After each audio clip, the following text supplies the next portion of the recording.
ভাটপাড়া পৌরসভার শ্যামনগরের 23 নম্বর ওয়ার্ডের সমরেশ বসু উদ্যান, যা বর্তমানে দীপালি পার্ক নামে পরিচিত, সংশ্লিষ্ট সেই পার্কের একটি প্রাচীন গাছ কেটে ফেলার অভিযোগ তুলল স্থানীয় বিজেপির নেতৃত্ব তরফ থেকে। বিজেপি নেতৃত্বরা এই গাছ কাটার খবর পেয়ে ঘটনাস্থলে এসে বন দপ্তরকে খবর দেয়। খবর পেয়ে ছুটে আসে বন দপ্তরের আধিকারিকরা।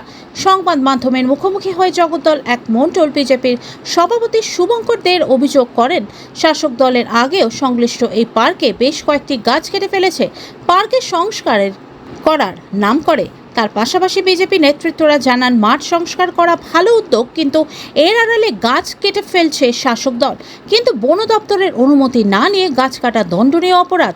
গাছ কাটার বিরুদ্ধে তারা প্রতিবাদ জানাচ্ছেন।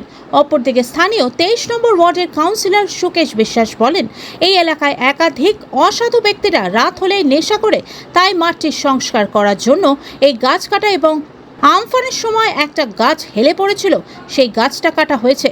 গাছ কাটাটা অপরাধ, কারণ আমরা তবু পার্কে অনেকগুলো গাছ লাগিয়েছি, তবু একটা গাছ আমরা বাঁচিয়েছি, ওই ছাতিম গাছটা। এখানে আর গাছ ছিল, সব তুলে ফেলে দেয় ওরা, যেগুলো মাঠে থাকে আর কি, গাঁজা মদ খায় যা ছেলেগুলো আছে, এবং ওরা সব বিজেপি পার্টি করে।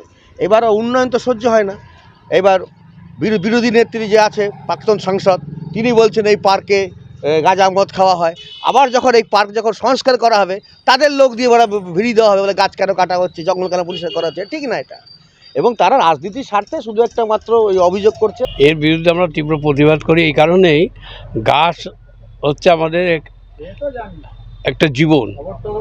সেই গাছকে রক্ষা করার দায়িত্ব হচ্ছে আমাদের প্রত্যেকটা মানুষের, বিশেষ করে এই স্থানীয় যে পার্কের যারা দায়িত্বে আছে তাদের তো এটা প্রথমেই প্রোটেকশন দেওয়া উচিত, যে গাছকে আমরা কিভাবে রক্ষা করব।